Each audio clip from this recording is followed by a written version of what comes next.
The blizzard came from the northwest at 23 miles per hour, carrying snow that moved horizontal across the Wyoming high desert like something with intent. Visibility was down to 200 feet. The temperature was 14 degrees. The wind chill was 6. And in the parking lot of the Laramie Summit rest area, a man in a Hells Angels vest was walking toward a vending machine, thinking about his daughter's soccer game when his chapter sister called out from the restroom entrance. Forrest looked at the girl. He stopped reading the text from his wife about a goal scored in the second half. Looked up, looked where Della was pointing. An 8-year-old child stood in the parking lot wearing a yellow cotton sundress. No coat, white canvas sneakers with Velcro closures. No socks. Her fingertips were blue even from 30 feet away. A woman in a dark wool coat stood 8 inches to the child's right side. The child's posture was rigid, exact, like someone had placed her there with a ruler and told her not to move. But it was the child's eyes that made Forrest cover the 34 feet in 9 seconds without appearing to hurry. The way those eyes tracked across the parking lot, landing on every adult, assessing, calculating, searching. That was not the look of a child on a road trip with her mother. That was the look of someone who had been performing normality under threat for a very long time and was running out of time to perform. Forrest kept the coffee cup in his hand because a man with a coffee cup is a man on his way somewhere ordinary. His boots made steady sounds on the plowed concrete. The automatic restroom door cycled behind him with a hydraulic sigh. A semi-truck idled in the commercial section.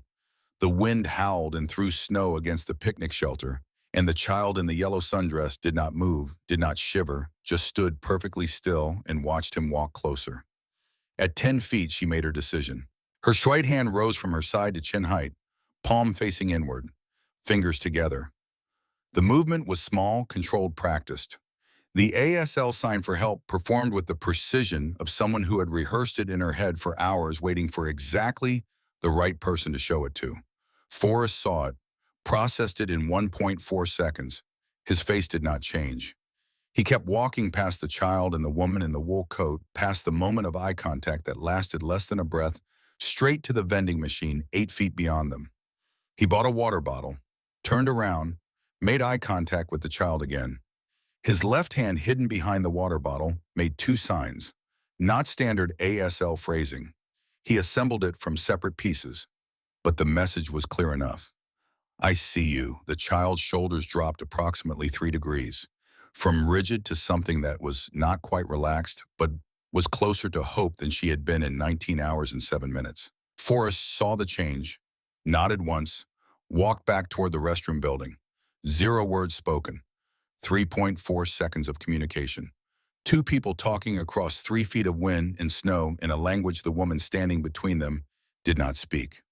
That was the moment, the hinge point, the thing that would later be described in federal testimony as the intercept that prevented delivery to a known trafficking network operation spanning 4 states and 11 years. But right now, in this moment, with snow coming down and the temperature dropping and the wind chill making every breath feel like glass, it was just a biker and a child. Hands speaking what voices could not, in plain sight, in a Wyoming blizzard. Forrest reached the restroom building, pulled out his phone, texted Della 1 word. Amber. Della called 911 at 2:33 in the afternoon. Forrest walked back to the covered picnic area, moved deliberately, not fast enough to alarm, not slow enough to give the woman in the wool coat time to think. He crouched to the child's eye level, spoke quietly. Hi, I'm Forrest. I need you to walk with me right now. Just walk with me. The child looked at him, at the hearing aid in his right ear, at his face, at the vest with the Hells Angels patch. She had assessed 23 adults across 5 stops in the last 19 hours and concluded that none of them were the right person, not because she was wrong about them, because she was right. This one was different. She walked with him, 3 feet, 6 feet. They were at the covered picnic shelter when the woman in the wool coat came through the restroom door and scanned the parking lot and did not see them immediately through the horizontal snow. Forrest was already texting a license plate number to Della, Montana plates. The Shell LLC registration would ping a federal watch list flag at 2:36, but that was still 4 minutes away. Right now, Forrest took off his vest and put it around the child's shoulders. The Hells Angels patch covered her entire back. The vest was almost as large as she was. "You're safe," he said. "I've got you. We're not going anywhere without you." The child reached into a hidden pocket in her yellow sundress, produced a laminated photograph the size of a library card. A woman with white hair and kind eyes, hands positioned mid-sign in the photo. "She taught me the signs," the child said. Her voice was steady. Too steady for an 8-year-old who had just been rescued. Still in performance mode. Still holding it together because that was how you survived when the alternative was breaking and you could not afford to break. Not yet. Forrest looked at the photograph, looked at the child. "She taught you right," he said. "Now tell me everything you remember." And the child, 8 years old, 19 hours in captivity without breaking once, gave Forrest everything she had been memorizing since Saturday evening, when a woman she recognized as her neighbor's occasional visitor pulled up in a silver Camry and asked if she wanted to see a puppy. Kayla Thompson had been 4 feet from her front door when Nicole Carter took her. Her mother was inside making dinner. The door was open. Kayla could hear the television, could smell pasta sauce, could see the living room lamp through the screen door. 4 feet, 90 seconds, gone. That was 19 hours and 7 minutes ago. Now standing in a picnic shelter in Wyoming with a stranger's vest around her shoulders and snow blowing on 3 sides and her feet so cold they had stopped feeling like feet. About an hour ago, Kayla told Forrest everything. The name Gerald, the phone number ending in 4471, Valley View, Pocatello, 6 p.m., Nicole's name, the license plate MT4RKH291, the gas stations, the McDonald's, the rest stops. The people who saw and the people who saw and looked away. All of it delivered in 3 minutes and 47 seconds with the same controlled precision she had used to make the sign for help. When she finished, Forrest texted a summary to someone named Crowbar. Then he pulled a granola bar from his vest pocket and handed it to Kayla. "When did you eat last yesterday?" "Dinner. That was 24 hours ago." Kayla looked at the granola bar like it might disappear if she reached for it too fast. Forrest saw the look, recognized it. The hesitation of someone who had learned that nothing was guaranteed, that food could be taken away, that survival meant not appearing too hungry, too needy, too much of anything. "Nobody's going to take it," he said gently. "You can eat as much or as little as you want. You can save half for later if you want. It's yours." Kayla took the bar, unwrapped it slowly, took a small bite, chewed carefully. Her hands were shaking, but her face remained calm. Still performing, still holding the line.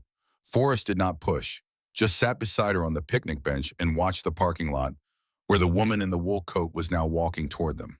Fast, not running, but fast enough that Forrest stood up and positioned himself between Kayla and the approaching woman. "Excuse me," the woman called out. "That's my daughter," ma'am, Forrest said. His voice was level, carried authority without volume. "I need you to stop walking and stay where you are." The voice came from behind the woman, Della standing at the restroom entrance with her phone to her ear. The 911 dispatcher still on the line. The woman stopped. At 2:47 in the afternoon, 2 Wyoming Highway Patrol units pulled into the rest stop from opposite directions. They had been 11 and 14 minutes away when the dispatcher put out the call.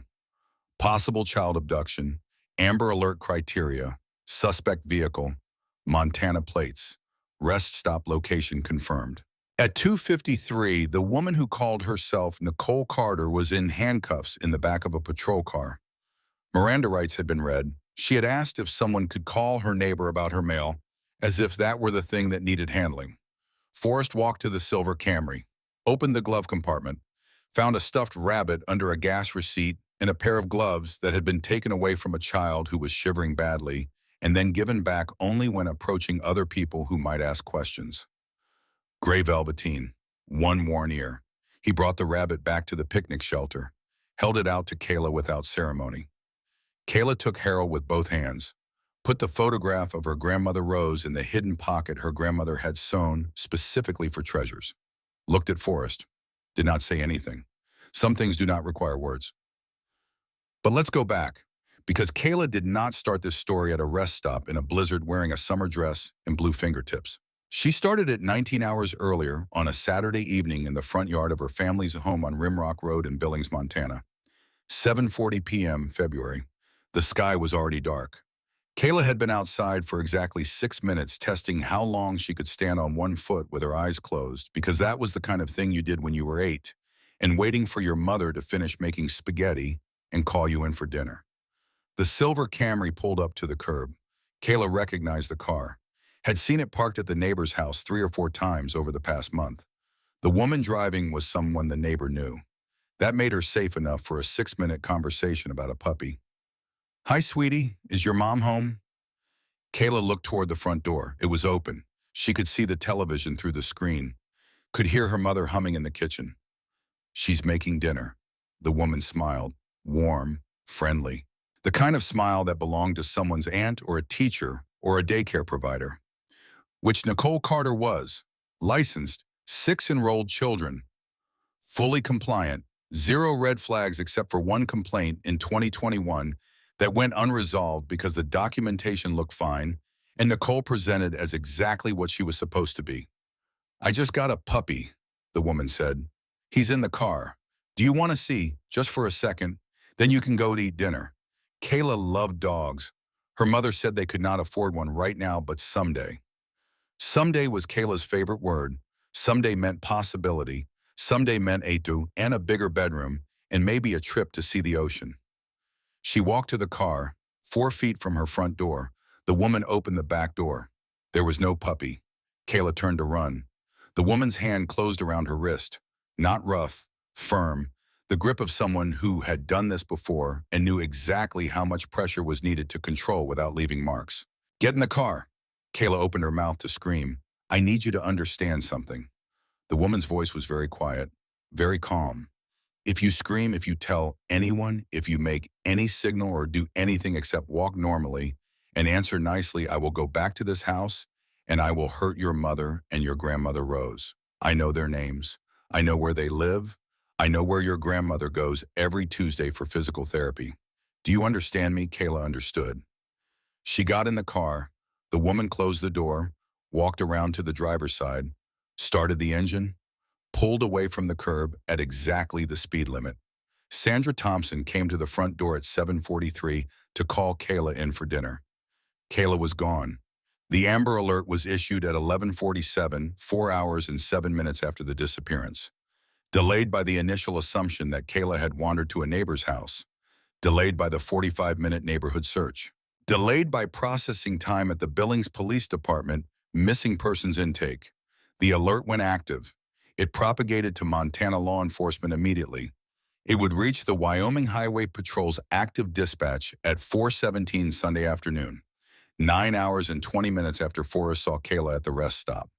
That gap has appeared in 2 federal audits as a documented interstate Amber Alert coordination failure. 0 corrective action has been implemented. But we will come back to that. Right now at hour 1 Saturday, 8:40 p.m., Kayla was in the back seat of Nicole's Camry listening to the threat she would never forget and making a decision that would save her life. She would not scream. She would not signal. She would walk normally and answer nicely. But she would remember everything. Every turn, every mile marker, every gas station, every person who saw her. And when the right moment came, when the right person appeared, she would give them everything she had memorized and let them build the case that would bring Nicole Carter and everyone connected to her network down. Because Kayla's grandmother Rose had taught her something that Nicole did not know about. Rose Thompson was 72 years old. She had been deaf since birth. She had taught Kayla basic sign language the same way she taught her to read and tie her shoes, because Rose believed that hands should be able to speak when voices cannot. Kayla knew approximately 40 signs. Help, danger, police, please, mother, hurt, safe, home. She knew the alphabet. She knew how to sign her name and her mother's name and her grandmother's name. She knew how to ask for water and say thank you and tell someone she was scared. What Kayla did not know, what Rose had never told her, was why Rose believed so strongly that hands needed to speak. Rose had been 7 years old in 1961 when a man who worked at her father's factory offered to drive her home from school because it was raining. Rose could not hear, could not call for help. The man took her somewhere else instead. She was missing for 4 days. A construction worker found her in an abandoned building on the 4th day. The construction worker was deaf. Rose had been signing help over and over for 72 hours. 17 people had walked past that building. The construction worker was the first one who understood what her hands were saying. Rose never told Kayla this story, never told her daughter Sandra either. Some things you carry alone because telling them means making someone else carry the weight. But Rose taught Kayla the signs anyway, just in case, because the world was full of people who walked past abandoned buildings. And if you were very lucky, you met one person who stopped and looked and understood. Kayla thought about her grandmother as the Camry headed south on Interstate 90, then west on Interstate 90 again. Thought about the photograph in the hidden pocket of her dress, the photo Rose had given her last Christmas. Rose making the sign for brave, captured mid-motion, smiling at whoever was behind the camera. Kayla touched the pocket.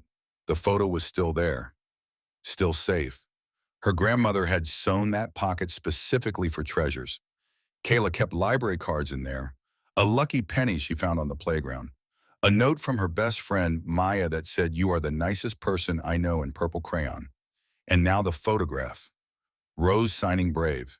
Kayla decided that was what she would be. Brave did not mean not scared. Her grandmother taught her that. Brave meant you were scared and you did it anyway. So Kayla would be scared, and she would memorize everything, and she would wait for someone who understood the language her grandmother taught her. Hour 2, 9:40 p.m. The Camry was on Interstate 90 westbound. Nicole had not spoken since the threat.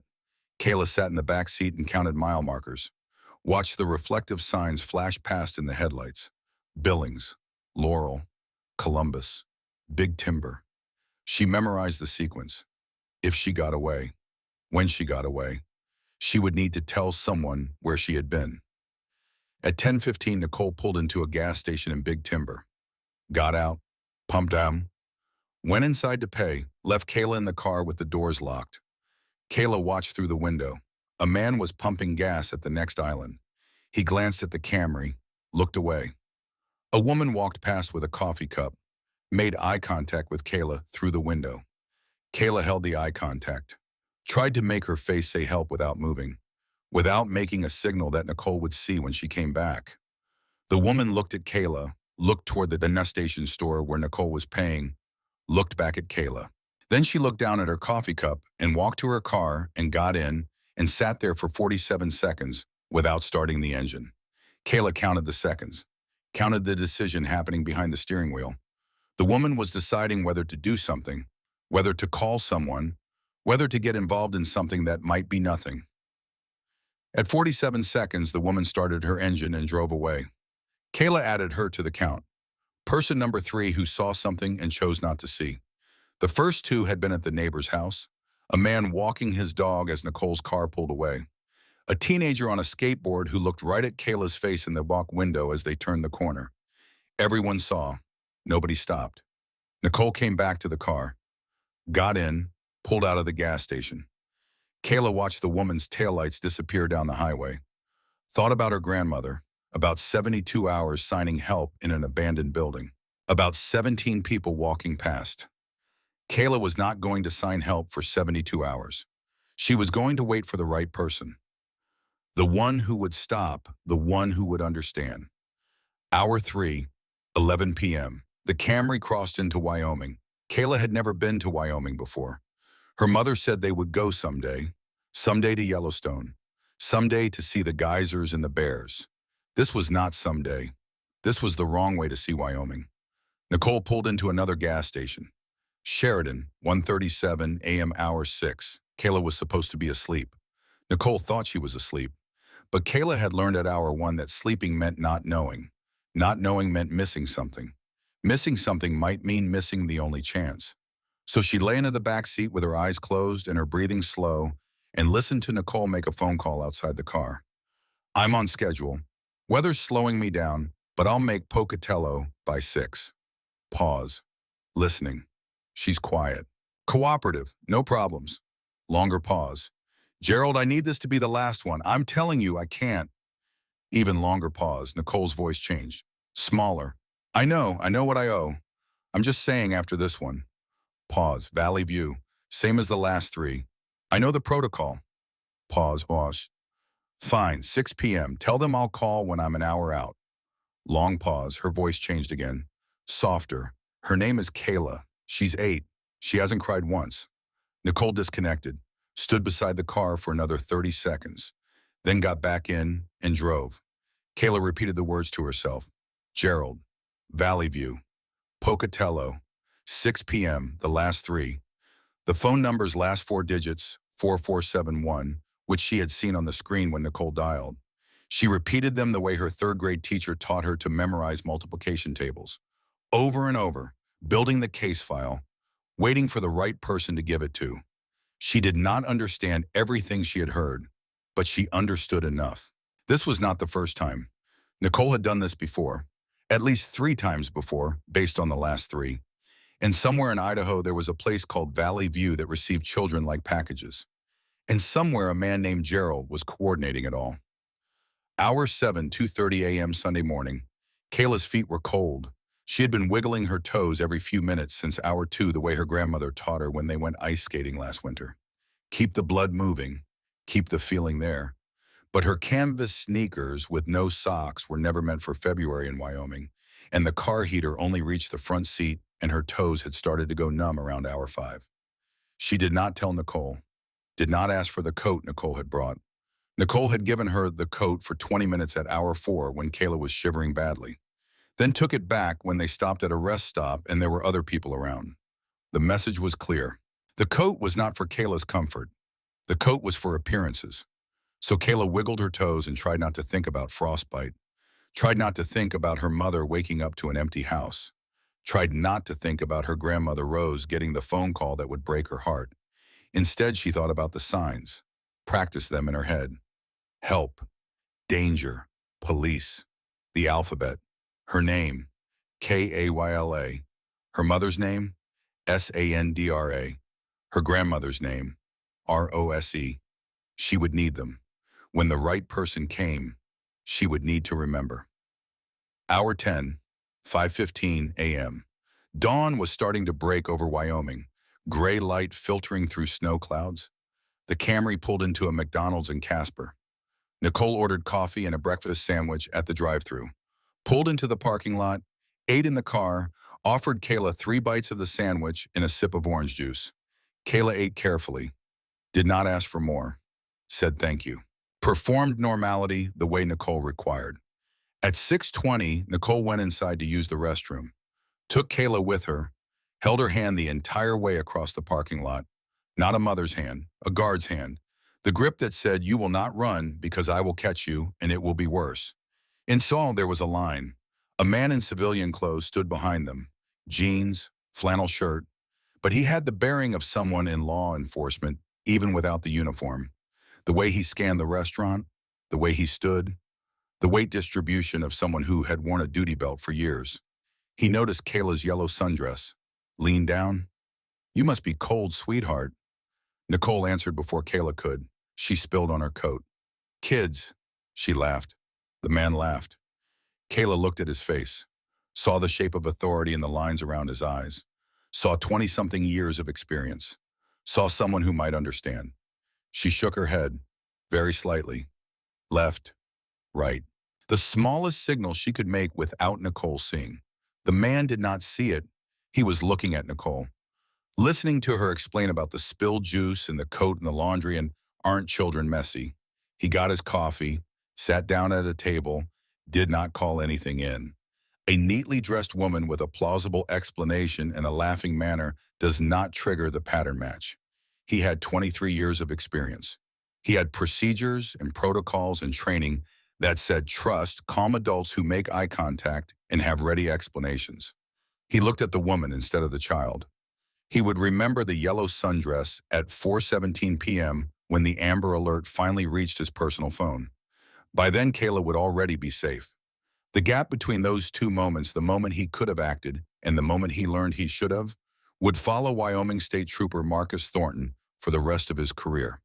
But right now at 6:30 a.m., he was drinking coffee and reading his phone, and Kayla was walking back to the parking lot with Nicole's hand on her shoulder and another person added to the count. Person number 7, who saw and chose procedure over instinct. Hour 12, 8 a.m. The Camry was on Interstate 80 westbound. The landscape had changed, flatter, more desolate. Wind coming across open range with nothing to stop it. The snow had started around 7. Light at first, then heavier. Nicole was gripping the steering wheel tighter, checking the weather on her phone at every stoplight. The blizzard was not supposed to be this bad. The blizzard was going to make them late. Kayla watched the snow and thought about her grandmother, about the photograph in her pocket, about hands that speak. She was so tired, had not slept in 28 hours. Her body wanted to shut down. Her mind wanted to stop holding the careful performance of normality. But she could not stop. Not yet, because stopping meant giving up. And her grandmother did not give up in an abandoned building. Her grandmother signed help for 72 hours until the right person came. So Kayla would stay awake, would keep memorizing, would keep waiting. Hour 14, 10:15. I am in Rollins' rest stop. Nicole needed gas and coffee, and the blizzard was getting worse. She pulled into the rest area, parked, took Kayla to the restroom. Inside, 2 women were at the sinks. One was 50-something. Professional clothes, the air of someone important. The other was younger, an assistant maybe. They were talking about being behind schedule. The older woman looked at Kayla in the mirror, looked at the yellow sundress, looked at Kayla's face. Kayla was shivering visibly now, had been since hour 10, could not stop it anymore. The older woman looked at Nicole. Rough morning, Nicole said, long story. The woman dried her hands. The assistant started to say something. Did that seem we're 40 minutes behind? Let's go. They left. Walked out to the parking lot, got it in their car, drove away. Kayla watched them through the restroom window, added them to the count. Person number 9 and 10, who saw a child shivering in a summer dress in a Wyoming rest stop in February and chose 40 minutes over one question. What the women did not know, what Kayla would learn years later, was that the older woman was Wyoming State Senator Patricia Hayes. She chaired the Child Safety and Family Services Subcommittee. She had a report in her office file cabinet about the Interstate 80 corridor being an active trafficking route. The report had been there for 8 months. She had the authority to bring it to a floor vote. She chose not to. 40 minutes in a parking lot. One unfinished question. A child who might not be safe if someone else did not act. Senator Hayes would receive the Amber Alert at 4:17 p.m. Kayla would already be safe. The calculations she made in that rest stop bathroom, the 40 minutes against the cost of asking, would be something she carried for the rest of her legislative career.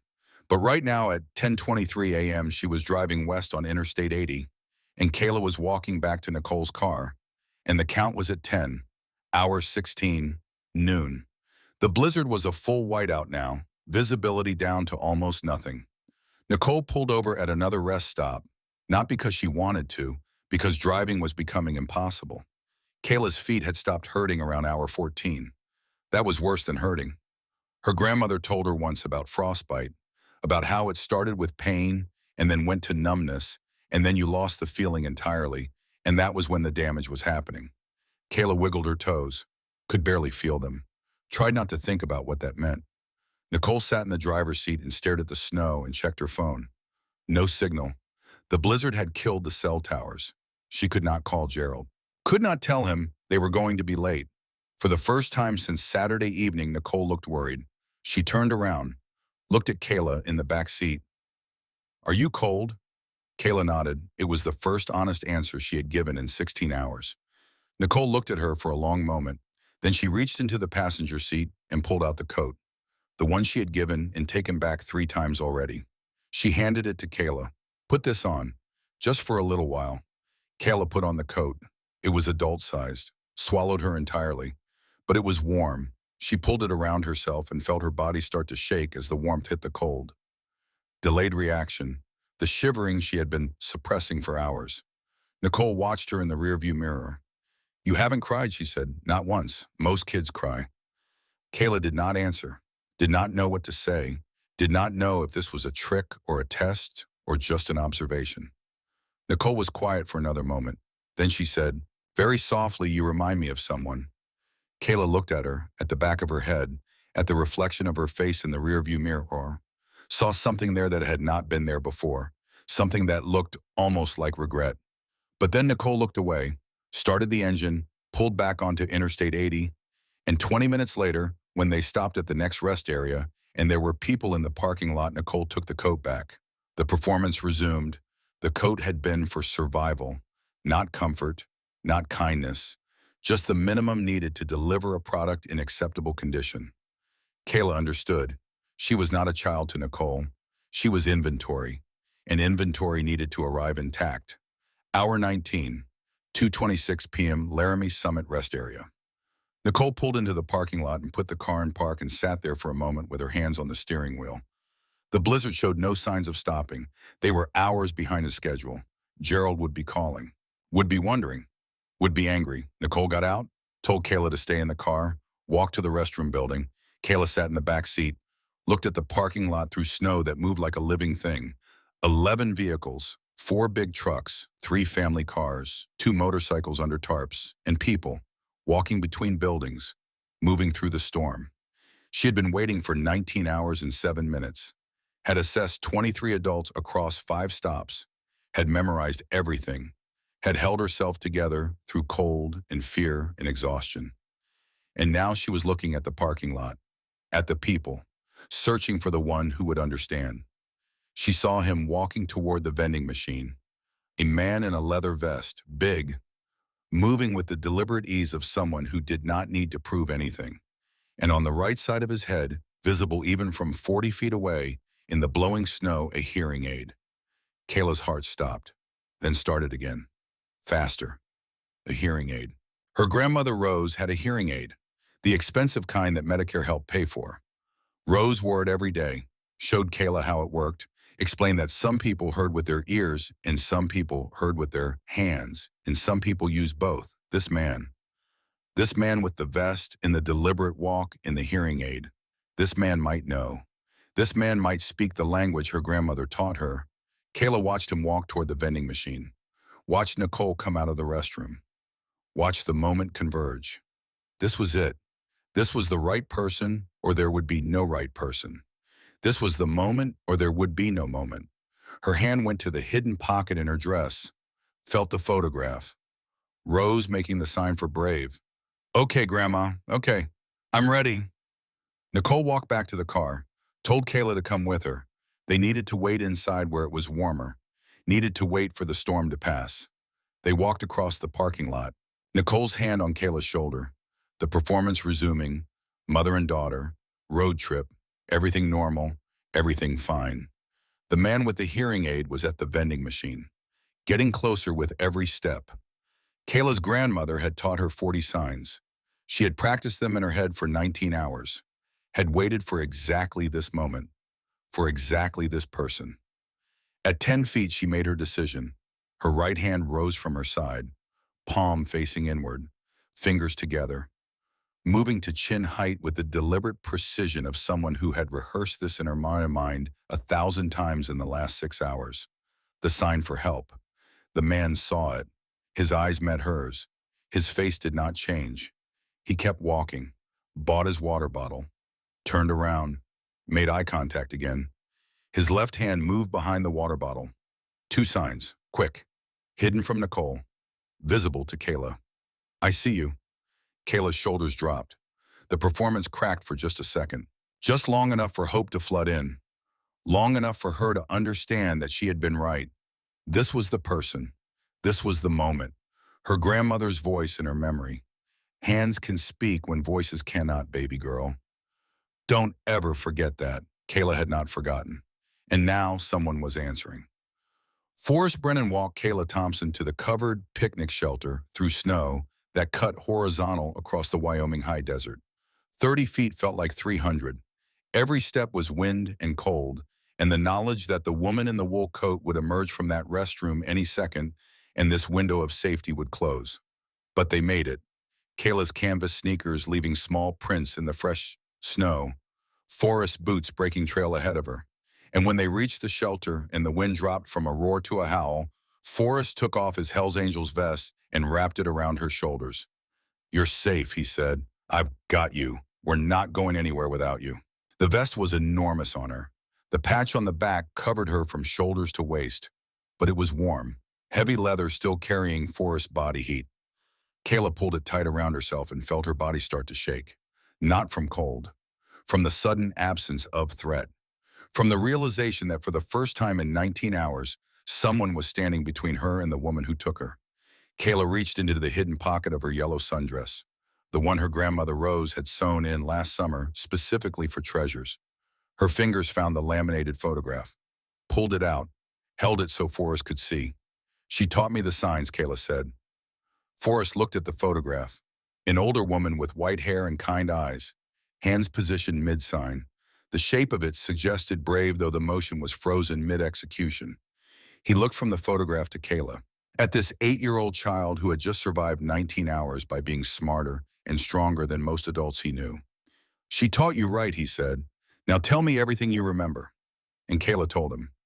Gerald, phone number ending in 4471, Valley View, Pocatello, 6 p.m., Nicole Carter's name, the license plate MT 4RKH291, the gas stations in Big Timber and Sheridan, the McDonald's in Casper where a man who looked like police saw her sundress and accepted Nicole's explanation. The rest stop in Rollins where 2 women saw her shivering and walked away. She gave him all of it in 3 minutes and 47 seconds. Names, numbers, locations, times. The kind of detailed testimony that criminal investigators spend hours extracting from adult witnesses. Delivered by an 8-year-old child who had memorized it all because her 3rd-grade teacher taught her that remembering things in order made them easier to recall. When she finished, Forrest pulled out his phone, texted someone named Crowbar with a summary. Then he looked at Kayla again. Can you be brave for 2 more minutes, he asked. Just 2 more minutes. Then you don't have to be brave anymore. I'll do it. Kayla looked at him, at the hearing aid, at his face, at the way he was asking instead of telling, the way he was treating her like a person instead of a problem. Okay, she said. She had been brave for 19 hours. 2 more minutes felt possible. Nicole Carter came out of the restroom at 2:46, scanned the parking lot, saw the picnic shelter through the horizontal snow, saw Forrest, saw Kayla wrapped in his vest. She walked toward them. Fast, not running, but the kind of fast that meant she understood something had changed. Excuse me? She called out. That's my daughter. Ma'am, the voice came from behind her. I need you to stop walking and stay where you are. Nicole stopped, turned, saw a woman in a Hells Angels vest standing at the restroom entrance. Phone to her ear, the universal posture of someone on a call with dispatch. Nicole's face did not change. She smiled, held up her hands in a gesture of confused cooperation.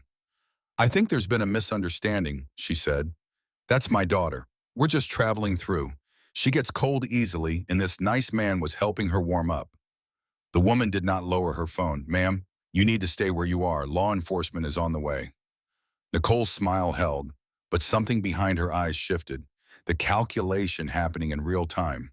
Run or stay, fight or perform, the math of someone who had done this before and knew the probabilities. She stayed, kept smiling, kept her hands visible, kept performing the role of confused mother until the Wyoming Highway Patrol units pulled into the rest stop at 2:47 from opposite directions. At 2:53, Nicole Carter was in handcuffs. Miranda rights read, evidence being cataloged, the silver Camry with Montana plates becoming a crime scene. And in the picnic shelter, Forrest Brennan sat with Kayla Thompson and tried to remember how to breathe. He had not thought about Kandahar in 6 weeks. That was a record. Usually the memories came every few days. The smell of burning fuel, the sound of the IED detonation, the child's face, the way the boy's hands had moved. But looking at Kayla now wrapped in his vest holding a stuffed rabbit he had retrieved from the glove compartment of Nicole's car, Forrest was back in Afghanistan, whether he wanted to be or not. Forward Operating Base Dwyer, summer 2009, temperature 112 degrees. Forrest had been a combat medic with the 82nd Airborne, 26 years old, second deployment, good at his job, good at keeping people alive in situations designed to kill them. The interpreter's name was Rashid. He was deaf, born that way. But he could read lips in English and Pashto and Dari, could sign in ASL Afghan Sign Language. The unit commander kept him on staff specifically because he could communicate with local children who could not or would not speak. Forrest started learning sign language because there was not much else to do during downtime, and Rashid was patient and the local kids responded better when Forrest could sign simple things. Hello, safe, water, home. The boy's name was Amir, 7 years old. He lived in a village 3 kilometers from the base. His father was a carpenter. His mother baked bread. Amir was deaf and small for his age, and he used to come to the base fence and sign questions to Rashid about the helicopters. On a Tuesday in July, an IED went off in the village market. Amir was buying rice for his mother. The blast radius caught him full. By the time the medevac reached the village, Amir was dying. Shrapnel wounds, internal bleeding. The kind of trauma that required a surgical suite and hours of time they did not have. Forrest worked on him anyway. Did everything right according to training. Established airway, controlled bleeding, started fluids, prepped for transport, all while Amir's hands moved, signing the same thing over and over. Help, help, help, Forrest signed back. Safe. You're safe. We're taking you to the doctors. You're safe, but he was not safe. They both knew it. Forrest was saying the words because that was what you did when someone was dying and you needed them to be calm. You lied. You made promises you could not keep.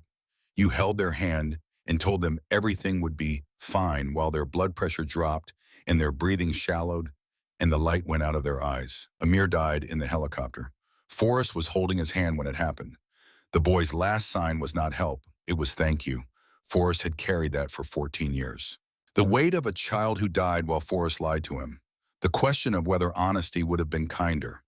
The knowledge that he had done everything right according to training and it had not been enough. He left the military in 2010, drifted for 2 years. Bartending, construction, security work, drinking too much, sleeping too little, seeing Amir's face every time he closed his eyes. He joined the Hells Angels Wyoming chapter in 2012, not because he wanted to ride motorcycles, because the chapter president, a man named Walken, had looked at Forrest across a bar and said, "You got the look of someone carrying something too heavy to carry alone. We got room for that here if you want it." The chapter became family. The rides became purpose. The brotherhood became the thing that kept Forrest upright when everything else felt like drowning. And now, 14 years after Amir, Forrest was sitting in a Wyoming rest stop with an 8-year-old girl who had survived by using the same language Forrest had learned to comfort a dying child. The circle closing in a way that felt like either redemption or cosmic cruelty, and Forrest was not sure which. Kayla was watching him. She had not said anything for 3 minutes, just sat there holding Harold the rabbit and studying Forrest's face the way children do when they are trying to understand the adults around them. "Are you okay?" she asked. Forrest looked at her, at this child asking if he was okay when she was the one who had just been rescued from a kidnapping. "Yeah," he said, "I'm okay. Just thinking about someone I used to know, someone who needed help." "Yeah, someone who needed help. Did you help them?" Forrest was quiet for a long moment. Then he said, "I tried, but sometimes trying isn't enough." Kayla considered this, looked down at Harold, then back at Forrest. "You helped me," she said. That was enough. Something in Forrest's chest cracked. Not broke, cracked. The kind of fracture that lets light in instead of out. "Yeah," he said. "Yeah, I did." Della walked over. She was Forrest's chapter sister. 39 years old, rode a 1998 Harley Softail that she rebuilt herself, had seen Forrest through the worst of the Kandahar nightmares when he first joined the chapter and did not ask questions when he woke up at 3 a.m. and needed to ride until the sun came up. "Troopers want to talk to her," Della said, gently. "When she's ready." Forrest looked at Kayla. "You ready to talk to the police? What do I tell them?" "Everything you told me. The truth, all of it. What if they don't believe me? They'll believe you. But even if they didn't, I believe you. Della believes you, and we're not going anywhere." Kayla nodded, stood up, still wearing Forrest's vest, still holding Harold. "Can I keep these?" she asked. "Just for a little bit." "You keep them as long as you need," Forrest said. The Wyoming Highway Patrol interview took 43 minutes. Kayla repeated everything. The names, the numbers, the route, the people who saw her and the people who saw her and walked away. A female trooper took notes, recorded it all, treated Kayla with the careful gentleness of someone who understood exactly what kind of case this was becoming. When they finished, the trooper looked at her supervisor. He nodded, made a call. And at 3:34, the information Kayla had memorized over 19 hours was on its way to the FBI. While Kayla talked to troopers, Della made a call of her own. To the Wyoming chapter, to Road Captain Wacken, to a man who had built the chapter into what it was by understanding that brotherhood meant showing up when called. Child abductions, Della said. Interstate 80 rest stop. We have the girl, she's safe. But this is bigger than one operator. We need the network. Waken was in Casper, 70 miles east. He was on his bike in 4 minutes. On the phone to the Montana and Idaho chapters in 6. By 3:47, the rumble started. Low and distant, building. The sound of motorcycles on interstate moving in formation. By 4:15, 163 riders were parked in perfect rows in the Laramie Summit Rest Area overflow lot. Wyoming chapter, Montana chapter, Idaho contingent, every rider who could make the call on 90 minutes notice. They did not come for a fight. They came because a child had been taken and a child had been rescued, and now there was work to do. Witnesses to interview. Timeline to document. Every vehicle that had been in that parking lot between 2:15 and 2:45 needed to be identified and tracked. The Hells Angels do not do this for every case. They do it when law enforcement moves too slowly, when systems fail, when a child needs advocates who will not stop pushing until every thread is pulled and every connection is made. This was one of those cases. Sandstone was 72 years old, founding member of the Wyoming chapter. He had lost a daughter to trafficking in 1998. She was found 3 months later in Nevada, safe, physically. But the person who came back was not the person who was taken. Sandstone spent the rest of his life making sure other fathers did not carry the same weight. He approached a semi-driver from Omaha who had been parked in the lot at 2:30. "Excuse me, sir, were you here about 90 minutes ago?" The driver looked at Sandstone. "At the vest, at the chapter patch." "Yeah. Why did you happen to notice a little girl in a yellow dress?" The driver's face changed. "Yeah. Thought it was weird. Summer dress in this weather. But the woman with her seemed normal. Had that teacher vibe. Did you speak to them?" "No. Figured it wasn't my business." Sandstone pulled out a small notebook. "Can I get your name and contact info? Police are going to want to talk to you as a witness." The driver gave it. Sandstone wrote it down, thanked him, moved on to the next vehicle. No accusations, no anger, just documentation. By 4:47, the chapter had 6 witness statements. 3 people who saw Kayla, 2 who noticed something wrong but did not act, 1 who had been in the restroom when Della made the 911 call and could confirm the timeline. One of those witnesses was a woman named Patricia Vance, 43 years old, elementary school teacher from Laramie. She had been buying coffee from the vending machine at 2:38, walked right past Kayla and Nicole. A chapter member named Broadside sat down with her at a picnic table at 5:02, notebook open, voice gentle. "Ms. Vance, I understand you were here earlier this afternoon." Patricia's hands shook as she spoke. "I was. I saw the little girl in the yellow dress. I walked right past them." "Can you tell me what you noticed?" "She was standing with a woman near the walkway, and I noticed the dress. It was so thin, and her lips looked blue.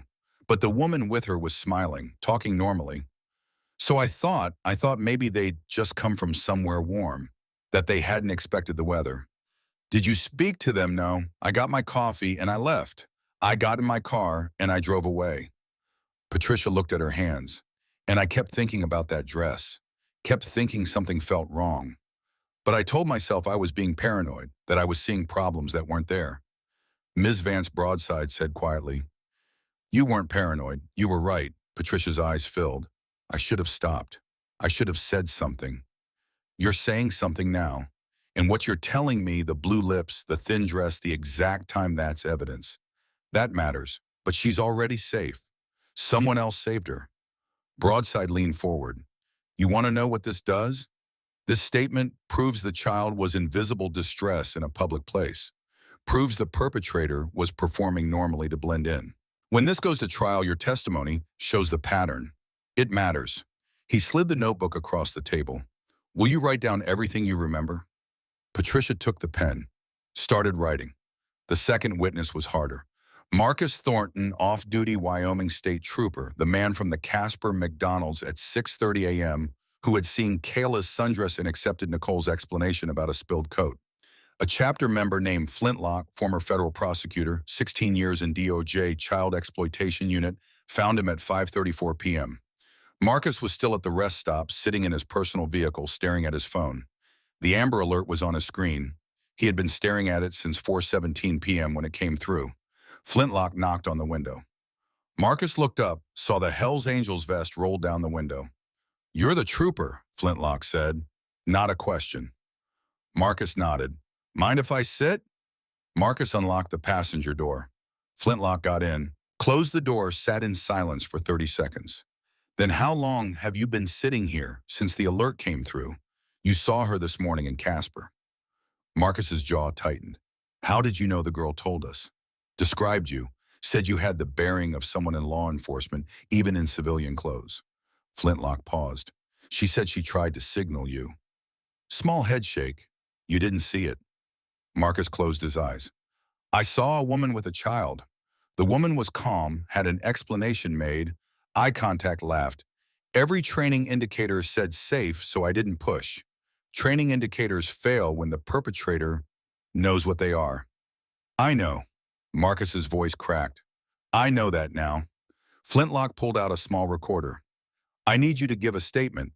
Everything you saw, everything you heard, the exact words the woman used, the child's appearance, your assessment at the time. Why she's safe. You got her. Because there's a network. This wasn't her first pickup. And your statement, what you saw at 6:30 a.m., what the perpetrator said, how she performed normally, that builds the case for premeditation. Shows this was a practiced operation." Marcus stared at the recorder. "I had her right in front of me. I had 23 years of experience, and I looked at the woman instead of the child." "That's not a personal failure," Flintlock said. "That's a protocol gap. There's no standard that says child safety questions get directed to the child, not the accompanying adult. You followed your training. Your training has a blind spot.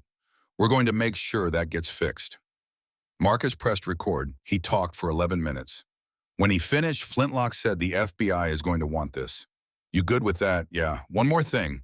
You are going to be asked to testify probably at trial. Defense is going to argue their client was just helping a friend's kid, that there was no intent to traffic. Your testimony that she had a practiced answer ready, that she redirected your question before the child could respond, that kills that defense." Marcus looked at him. "I'll testify." "Good man." Flintlock got out of the car. Marcus stayed sitting. The recorder was off, but his hands were still shaking. He would remember this moment for the rest of his career. Not as the time he failed, as the time he learned that doing everything right according to the book isn't enough when the book has gaps. The third witness did not want to talk. The Wyoming state legislator, name withheld by request, had left the rest stop 90 minutes before the chapter arrived. But Driftwood licensed clinical social worker, trauma-informed care specialist, had her phone number. He called at 6:03 p.m. "This is Representative Hayes. I know who you are," Driftwood said. "I need 5 minutes of your time regarding an incident at the Rawlins rest stop this morning." Silence. "I don't know what you're referring to." 10:15. "AM women's restroom. You and your assistant. 8-year-old girl in a yellow sundress, visibly shivering. Woman with her said rough morning long story. Your assistant started to ask a question. You said, 'We're 40 minutes behind. Let's go.' Longer silence. 'How do you know that the girl is safe? She's in protective custody.' She remembered you described the exchange verbatim. 'I didn't know. I didn't see anything that, ma'am. I'm not calling to accuse you of anything. I'm calling because you chair the Child Safety and Family Services Subcommittee. You've been presented with the Interstate 80 corridor trafficking report for 3 consecutive sessions. The report documents this exact transit route as an active trafficking corridor. That report has never been brought to a floor vote.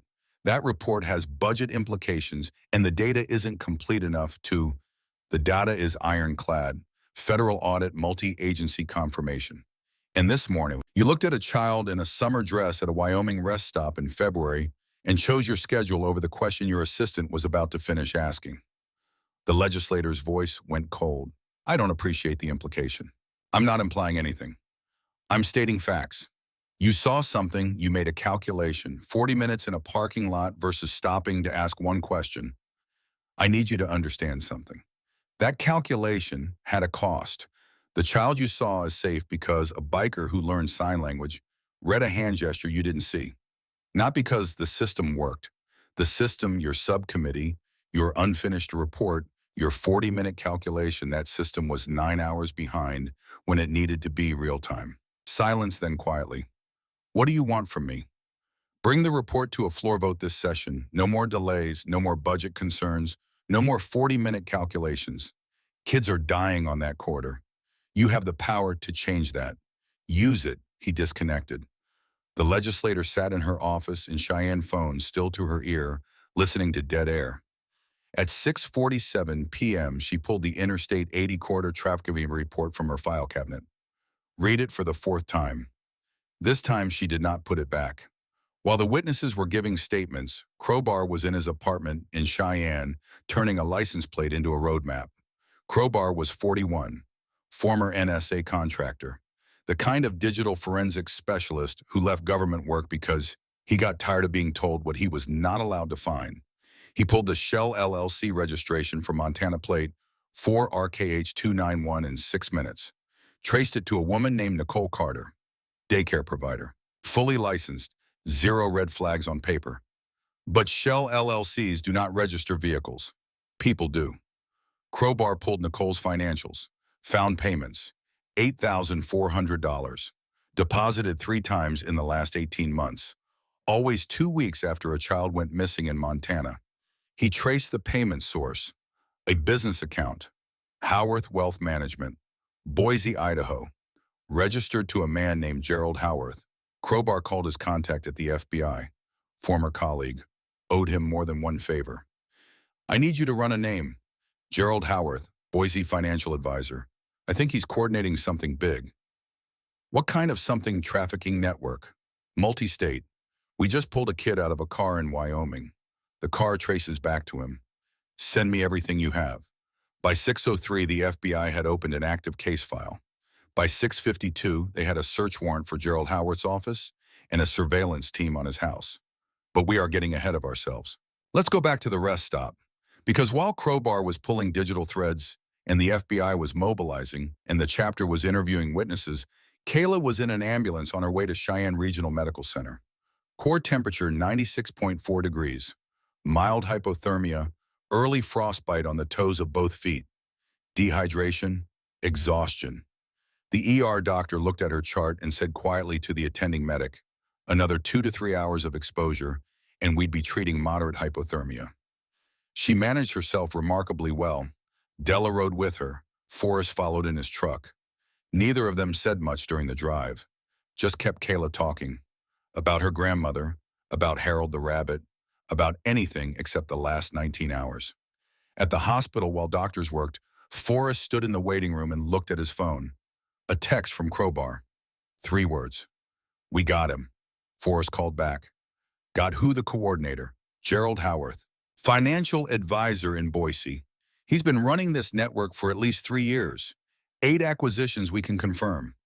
Your girl is number 8. Forrest closed his eyes. 8 children, 8 families, 8 lives destroyed. And Kayla had just unraveled all of it by memorizing a phone number. What happens now? FBI is moving on him tonight. Simultaneous warrants on his office and a facility in Pocatello called Valley View Child Placement Services. The place Kayla mentioned. It's the delivery point. The delivery point, Forrest said, like she was a package, like she was inventory. Crowbar was quiet for a moment. Forrest, the ledger we found. It goes back 11 years. We're still running the numbers. But preliminary count is 47 victims. 47. Yeah. Forrest sat down. 47 children, 11 years. 1 man in Boise with a FINRA-compliant practice and a scout troop lanyard coordinating it all. Where is he now? Forrest asked. His son's soccer game. Boise Central High School. South Field. Forrest had a daughter, 11 years old. Played soccer every Saturday. He thought about standing on a sideline watching her kick a ball into a net while federal agents built a case that would end his life. Thought about what his daughter would remember. About what Gerald Howarth's son would carry. You got people on him Idaho chapter. 55 members. They're observing from a distance. Tell them to stay invisible until FBI moves. But don't let him leave that field. Already done. Forrest hung up, looked at the emergency room doors. Behind them, Kayla was being treated for injuries that should never have happened. In front of him, the machinery of justice was finally moving. Slowly, carefully, but moving. And somewhere in Boise, a man was coaching soccer, surrounded by families who trusted him, wearing a polo shirt with his company logo and a lanyard that said he cared about children. In 3 hours, that man would be in handcuffs. His son would watch it happen. And 47 families would get phone calls from the FBI explaining that their children had not wandered off or been involved in custody disputes. They had been sold. But we will come back to that. Right now, at 7:23 p.m., Sandra Thompson walked through the automatic doors of Cheyenne Regional Medical Center. She had driven 447 miles through a blizzard, had been awake for 38 hours, had spent the last 26 hours believing she might never see her daughter alive again. A man in a Hell's Angels vest stood up from the waiting room chair when she came in. He did not say anything, just held up a stuffed rabbit and a laminated photograph. Sandra looked at Harold, at the picture of her mother Rose, at this large, scarred, leather-vested man who had kept her daughter's treasures safe while Sandra drove through hell, wondering if she would make it in time. "She's in room 7, the man said.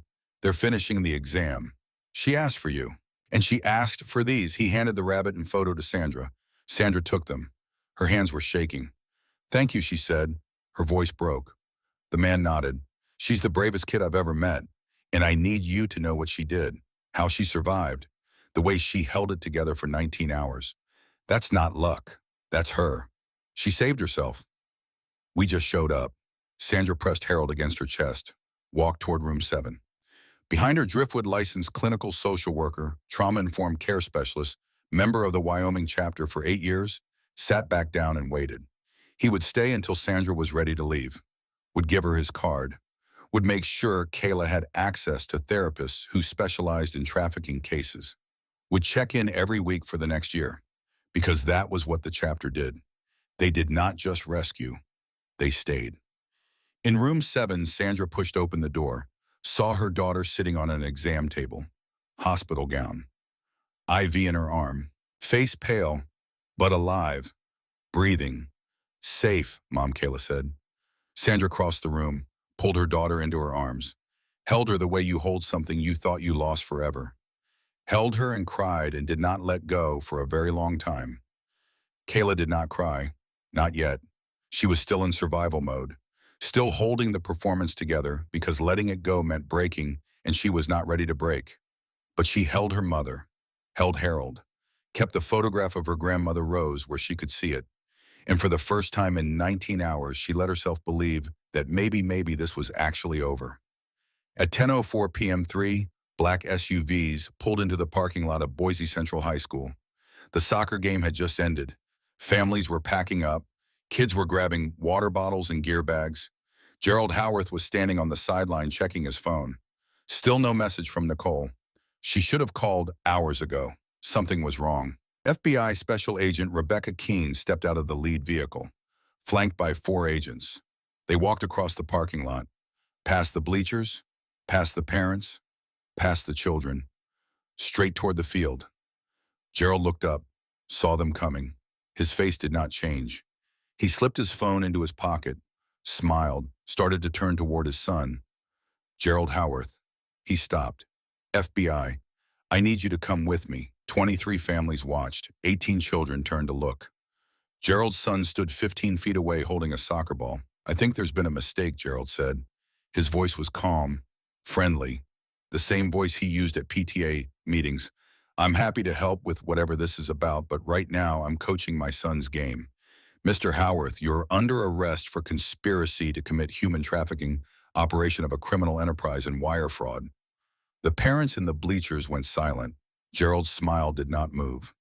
"I don't know what you think I've done, but I take child safety extremely seriously. It's why I volunteer." Agent Keene pulled out handcuffs. "Turn around, hands behind your back." Gerald looked at his son, at the parents, at the scout troop lanyard around his neck. He turned around. The handcuffs went on. Miranda rights were read, and in a parking lot in Boise, Idaho, a man who had coordinated the sale of 47 children over 11 years was arrested in front of the families who trusted him. He asked once quietly if someone could make sure his son got home safely, as if that were the thing that needed handling. At 10:47 p.m., the FBI executed simultaneous warrants at Valley View Child Placement Services in Pocatello and Howarth Wealth Management in Boise. Valley View's director, a woman named Patricia Voss, 49 years old, licensed clinical social worker, 22 years in child welfare, was arrested in her home. Charges included conspiracy to commit human trafficking, fraud, operating a facility for illegal purposes. She asked if she could feed her cat before they took her. They said yes. At 11:34 p.m., the FBI began reviewing 14 placement files seized from Valley View. Each file had proper documentation: family interviews, background checks, home studies, everything a legitimate placement would have. The only thing wrong was the price. At 11:52 p.m., Crowbar's phone rang. "Agent Keene, we have the ledger. It's authenticated. 11 years of transactional records, 8 operators, 47 victims." Crowbar closed his eyes. 47, that's our count so far. Could be more. The ledger uses first names only. We're cross-referencing with missing persons databases now. But based on dates and dollar amounts, we're looking at 47 children moved through this network since 2014. Crowbar was quiet for 10 seconds. "What's the total revenue?" $1.4 million paid out to operators, facility directors, attorneys, and network coordination. Howarth personally received $396,000 in coordination fees. Crowbar did the math. 47 victims, 12 years, 4 states, 1 man with a lanyard, and a FINRA-compliant practice. What are the charges? Federal conspiracy to commit human trafficking, racketeering, wire fraud, money laundering. If everything holds, we're looking at life without parole. Good, Agent Crowbar. I mean, Mr. Crowbar's fine. The case you built, the witness statements, the data analysis, that's what closed the loop. We had pieces. You gave us the map. We had motivation. What's that? An 8-year-old girl who memorized a phone number and waited 19 hours for someone who could read her hands. Keene was quiet. She's safe now. Because of you. Because of her. We just answered it when she called. The house on Rimrock Road looked exactly the way Sandra Thompson remembered. Same front yard, same screen door, same concrete walkway where Kayla had been standing when Nicole Carter pulled up and asked about a puppy. Sandra stood in the driveway 3 days after the rescue and understood she could not stay here. Could not make Kayla walk through that door every day and see the spot. Could not ask her daughter to sleep in a bedroom that overlooked the place where someone had taken her. She had lived in this house for 6 years. It was supposed to be temporary, a stepping stone between the apartment after the divorce and something better someday. But someday kept getting pushed further away. And now someday needed to be today. She went inside, sat at the kitchen table, pulled out her phone, started making a list. Moving truck rental, security deposit, first and last month rent, application fees, new furniture for Kayla's room, because the furniture here was furniture from before, and Kayla needed before to stay before. The numbers added up to $8,947. Sandra had $1,200 in savings, made $42,000 a year as a hospital admin assistant. Could maybe scrape together another $1,000 if she skipped every bill that was not immediately critical. Still $7,000 short. Might as well be $70,000. Might as well be impossible. She put her head in her hands. The knock came at 4:30. Sandra opened the door to find a man in a Hell's Angels vest standing on her porch. Not Forrest, someone older, weathered face, kind eyes. "Ms. Thompson, name's Wacken, chapter president. Forrest told me you might need some help." Sandra blinked. I didn't ask for..." "No, ma'am, you didn't, but your daughter did." He held out an envelope. "This is from the chapter. $11,200. You find the place you need, we'll help you move." Sandra stared at the envelope. "I can't accept this." "You're not accepting it. Kayla is, so she can sleep in a room that doesn't face the spot where someone took her. So you can give her a front door that doesn't make her count seconds." Sandra took the envelope, opened it, saw bills. Real money. More money than she had seen in one place in years. Why, she asked. Walken looked past her, into the house. At the living room where a child used to feel safe, because we remember what it's like when the system moves too slow. When you're drowning and everyone says help is coming, but help takes weeks and you got hours, we remember. So we show up. Sandra's hand stopped shaking. She looked at this stranger on her porch who was offering her a way out, a way forward, a way to give her daughter a room that did not remember. Thank you, she said. Find the place Watkins said. Call this number when you are ready to move. He handed her a card. Open. We'll be there. On Thursday morning, Sandra signed a lease on a 2-bedroom apartment on the north side of Billings. Ground floor, deadbolt locks, security cameras in the hallway, a small balcony that faced a courtyard instead of a street. On Friday afternoon, 12 Hells Angels showed up with a moving truck. Sandstone, Broadside, Della, Driftwood, Forest, 8 others whose names Sandra would learn over the next year as they checked in and made sure Kayla was okay and showed up when needed. They moved every box, every piece of furniture, everything that could come with and nothing that had to stay behind.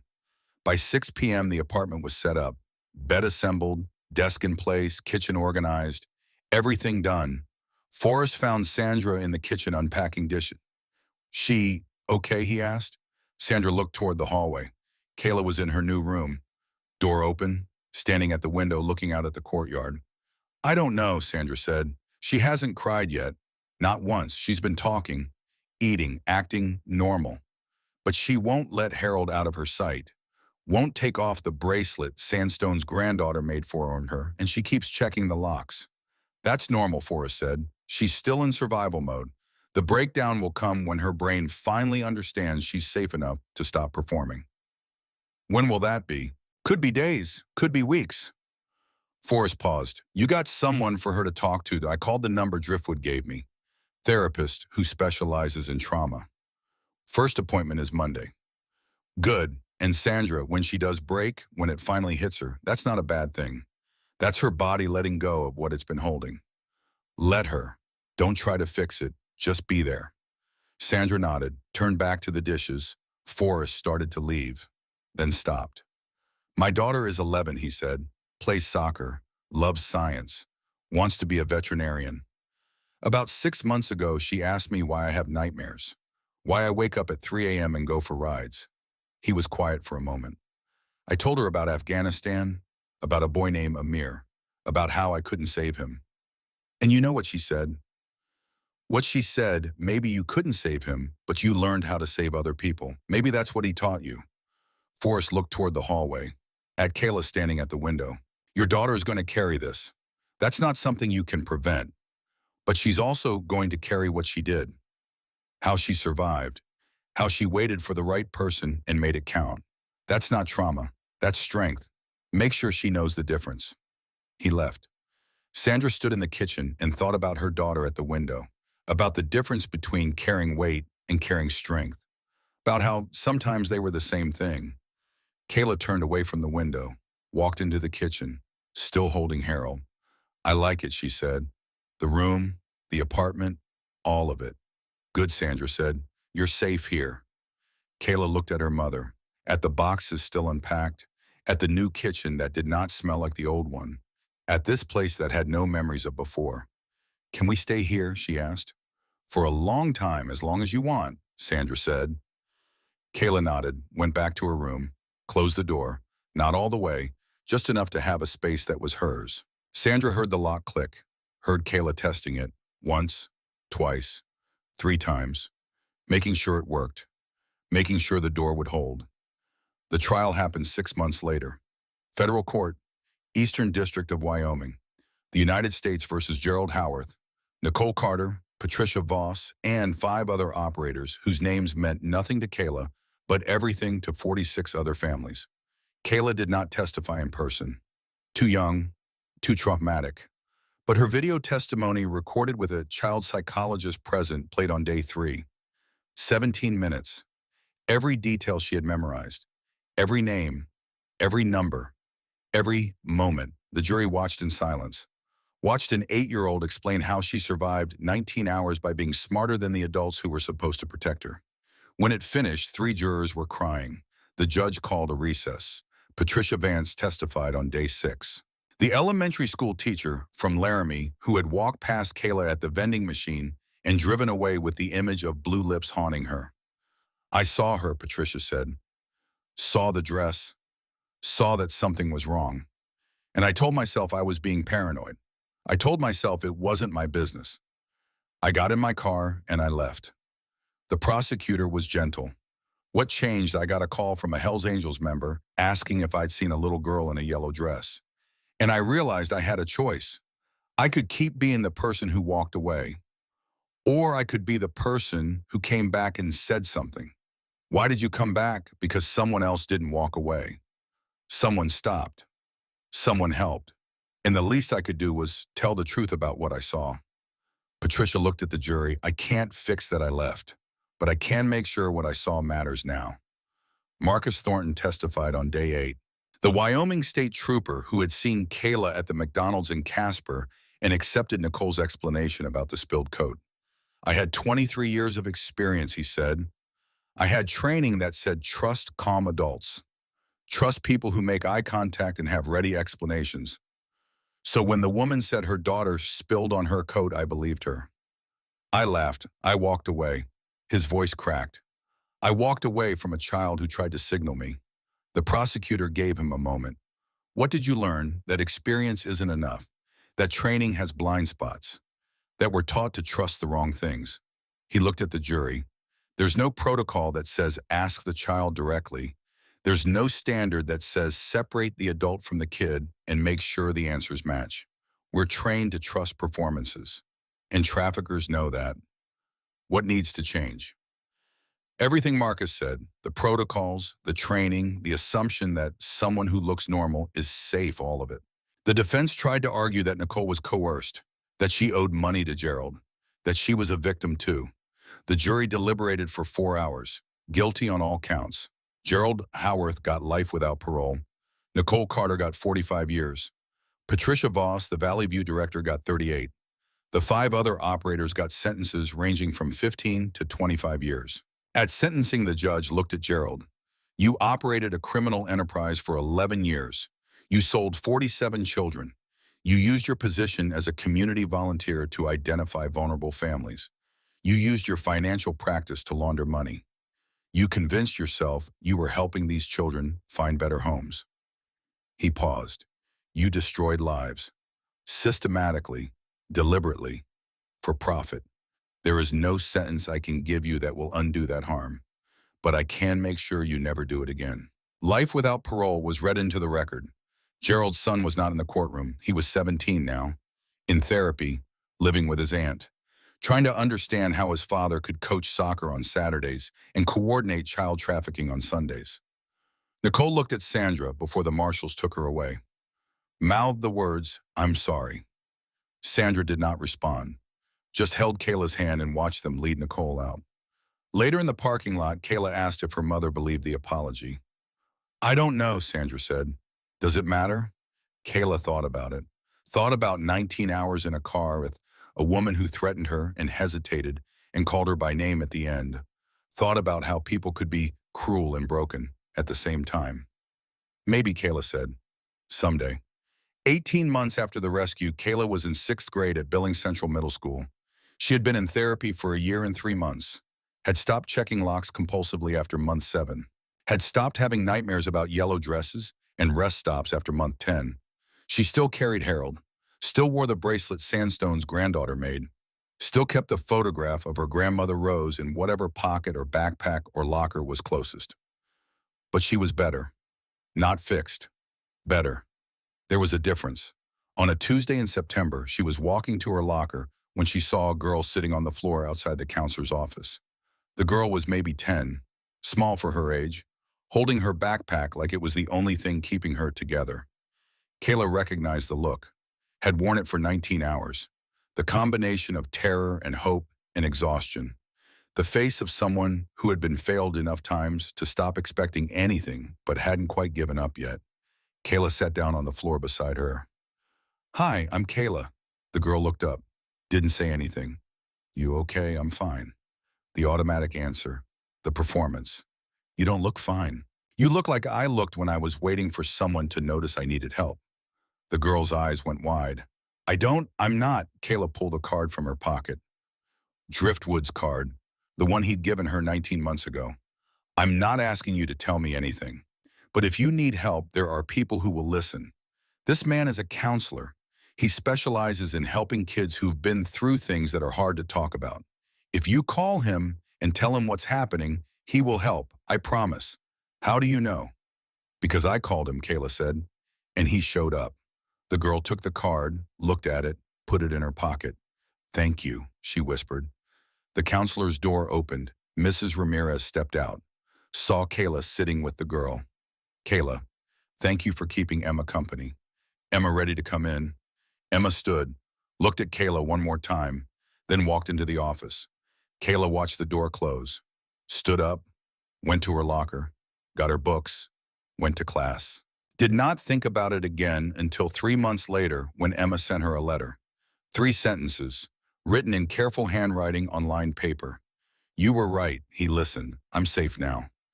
Kayla kept the letter in the hidden pocket of a jacket her mother bought her. The jacket had the pocket sewn in specifically for treasures. Some things you carry with you. 7 years after the rescue, Kayla Thompson was 19 years old, sophomore at Montana State University, majoring in social work with a focus on child welfare and trauma-informed care. She had an internship at the Yellowstone County Child Advocacy Center, the same center that had processed her case in the weeks after she was rescued.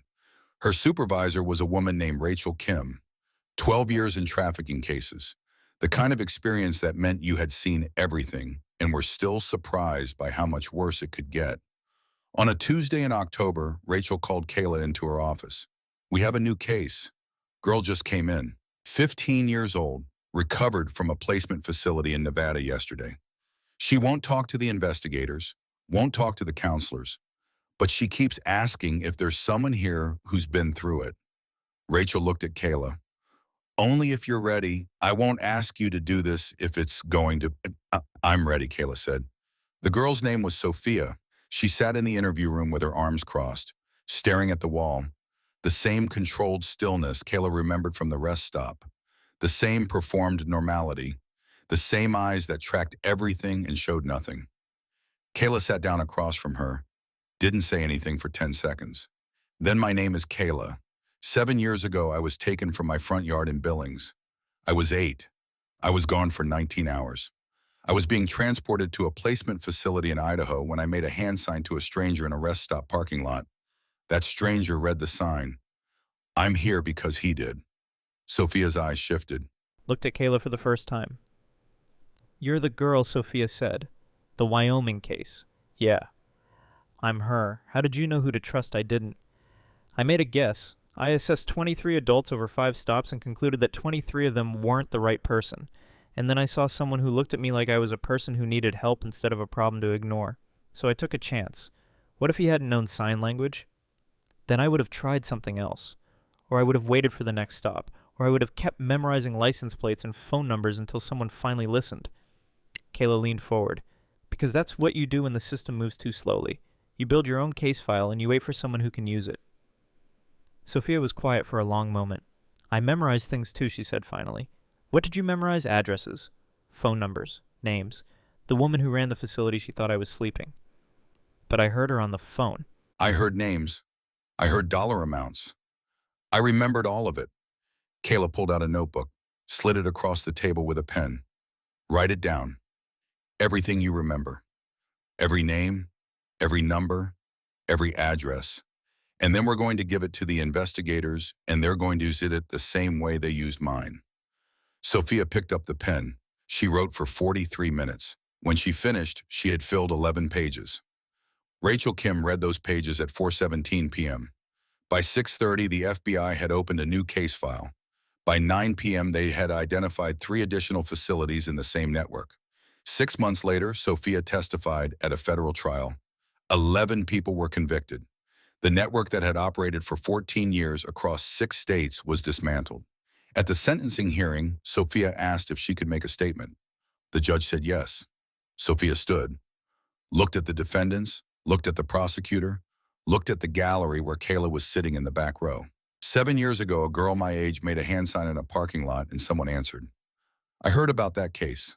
I remembered it. And when I got my chance, I did what she did. I waited for the right person, and I gave them everything I knew. She paused. This is what happens when one person refuses to quit. This is what happens when someone finally listens.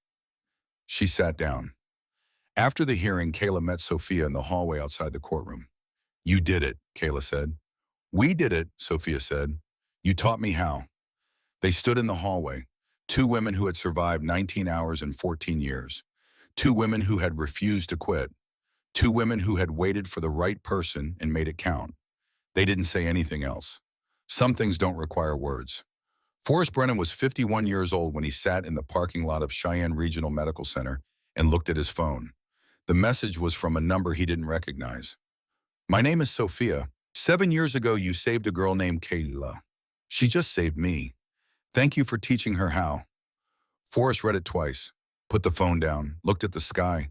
He thought about Kandahar, about Amir, about holding a 7-year-old boy who was dying and signing safe when it was a lie, about carrying that weight for 14 years. He thought about a rest stop, about a girl in a yellow dress, about a hand rising to chin height in a blizzard, about the vest he put around her shoulders and the rabbit he pulled from a glove compartment. He thought about 47 children, about 11 years of systematic failure, about a network that operated in plain sight because it spoke the system's language better than the system did. And he thought about this message from someone he'd never met, someone Kayla had helped the way Forrest had helped her. He didn't know if the debt from Kandahar was paid. He would never know. But he knew that today, in this parking lot reading this message, he had done something that rippled forward instead of back. He texted back 4 words. Tell her I'm proud. Then he put the phone in his pocket, started his truck, drove home to his wife and daughter and the ordinary Tuesday waiting for him. And he didn't save the message, didn't need to. He would remember it the way he remembered every case, not as trophies, as proof that the work mattered.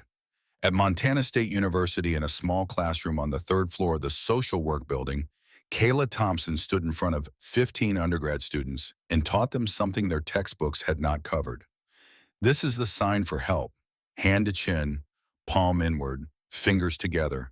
She demonstrated. Every child should know this because someday they might need it. Or someday they might see someone else using it. And if you know the language, you can answer. A student raised their hand. How many kids actually know sign language? Not enough, Kayla said. That's why we teach it. She pulled up a slide. Statistics. Amber Alert response times. Interstate coordination failures. The 9-hour gap that had appeared in 2 federal audits with 0 corrective action. The system has gaps, she said. We're going to talk about how to fix them. But while we're fixing them, kids are still moving through those gaps. So we also need to talk about what happens when the system fails. How do we make sure children have tools to protect themselves when adults can't or won't another hand? Isn't that putting responsibility on kids that should belong to adults? Yes, Kayla said, it is, and it's not fair. But fair doesn't keep kids safe. Knowledge does, action does, so we teach them the language. We train adults to recognize it. We close the gaps one protocol at a time. She clicked to the next slide, and we never ever walk away from unfinished sentences in parking lots. The class was silent. Kayla looked at them. 19 and 20-year-olds who would graduate and go into child services and advocacy and therapy and law enforcement. Who would be the people standing in parking lots making calculations about 40 minutes against asking one question? You're going to see things, Kayla said. Things that feel wrong, but you can't quite name why. You're going to have instincts that tell you something is off. And you're going to be tempted to those instincts because you don't have proof. Because you don't want to be wrong. Because getting involved is complicated. She paused. Don't ignore them. Ask the question, make the call. Be the person who stops instead of the person who walks away wondering. Because sometimes the difference between a child who survives and a child who doesn't is one adult who chose to trust their gut. After class, a student approached. Young woman, maybe 21. Miss Thompson, I just wanted to say. She stopped, started again. I was Emma, the girl in the hallway. In 6th grade, you gave me a card and I called the number and someone helped me. I wouldn't be here without that. Kayla looked at her, at this young woman who had taken a card and made a call and survived and was now studying to help other kids do the same. You would have found a way, Kayla said, but I'm glad I could help make it easier. You taught me that asking for help isn't weakness. That's what I want other kids to know. Then teach them, Kayla said. You're here, you're studying this, you survived. Use that, Emma nodded, walked away. Kayla watched her go, thought about circles closing, about broken cycles, about the way one person helping one person could change everything. On a Saturday in November, 7 years and 9 months after the rescue, Forrest Brennan stood on a soccer field in Casper, watching his daughter play. She was 18 now, senior year, full ride to Montana State on a soccer scholarship, planning to study engineering. At halftime, she ran over to the sideline. Dad, there's a deaf kid on the other team. Number 12, I tried to tell her a good game after she scored, but I don't think she heard me.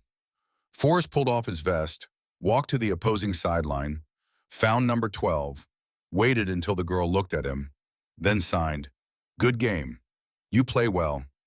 The girl's face lit up, signed back, "Thank you. You know, ASL, my daughter wanted to tell you good game." Didn't know how. The girl looked past Forrest to where his daughter was standing. Signed to her, "Thank you for the game." Forrest's daughter signed back, slowly, carefully, using the basics he'd taught her after Kayla. "You're welcome." Small moment. Ordinary Saturday. Two kids communicating across a language barrier because one father learned sign language in a war and taught his daughter because a little girl in a yellow dress had needed someone who understood. Ripples. On the drive home, Forrest's daughter asked about Kayla, how she was doing, if they still kept in touch. "She's in college now," Forrest said, "studying social work, helping kids, like you helped her, like she helped herself." Forrest was quiet for a moment. "I just spoke her language. She did the rest." "Do you think about her a lot sometimes?" "Not as much as I used to. She's safe now, building a life. That's all I wanted for her." "And the boy from Afghanistan, Amir. Yeah, I think about him too. Does it still hurt?" Forrest considered the question, thought about weight carried and weight transformed, about debts that can't be paid but can maybe be honored. "It hurts different now," he said finally. "Used to hurt like failure. Now it hurts like memory, like something that taught me what matters. What matters? Showing up, listening, knowing the language when someone needs you to speak it."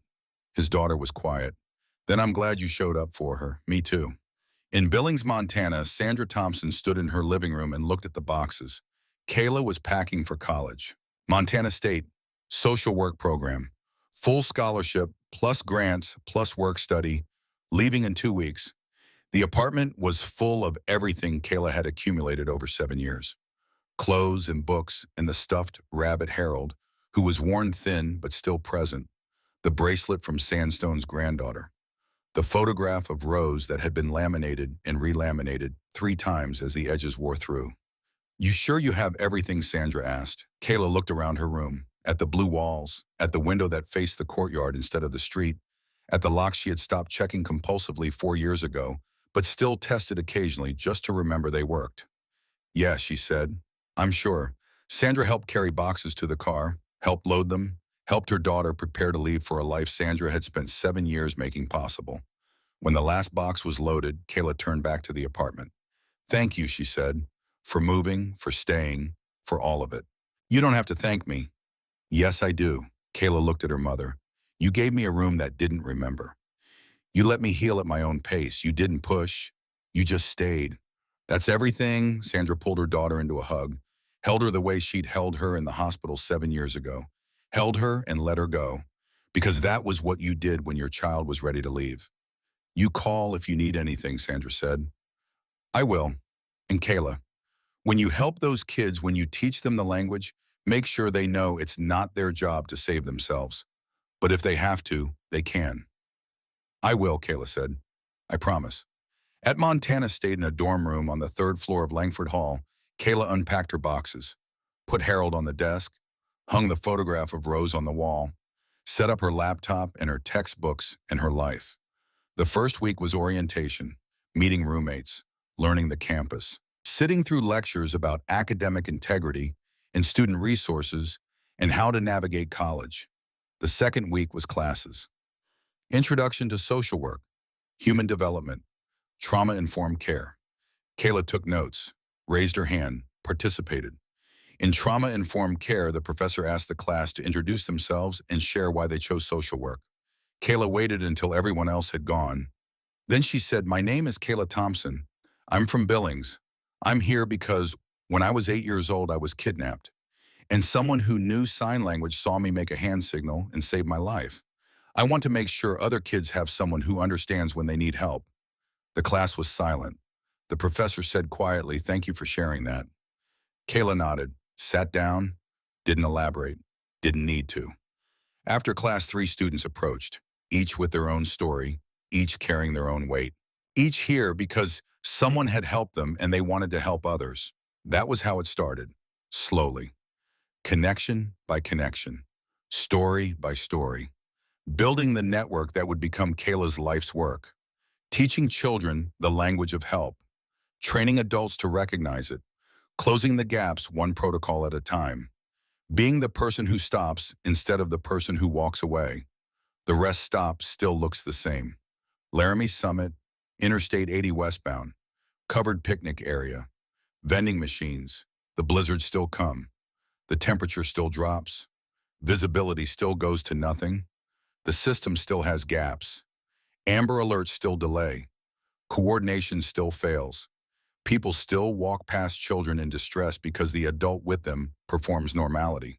But now there are more people who know the language, more people who teach it, more people who stop and ask and listen.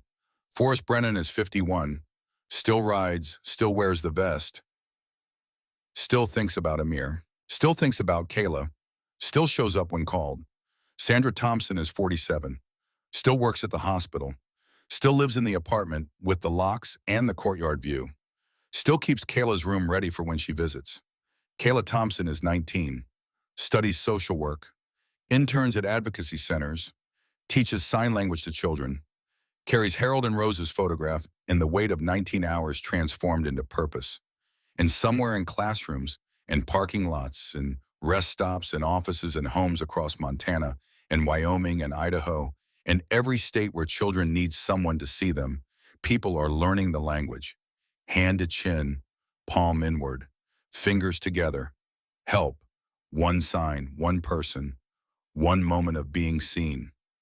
That's how you change a story, not by fixing systems overnight, not by eliminating evil, not by guaranteeing safety, but by teaching the language, by training the eyes, by being the person who stops when everyone else walks by answering when a child's hands speak.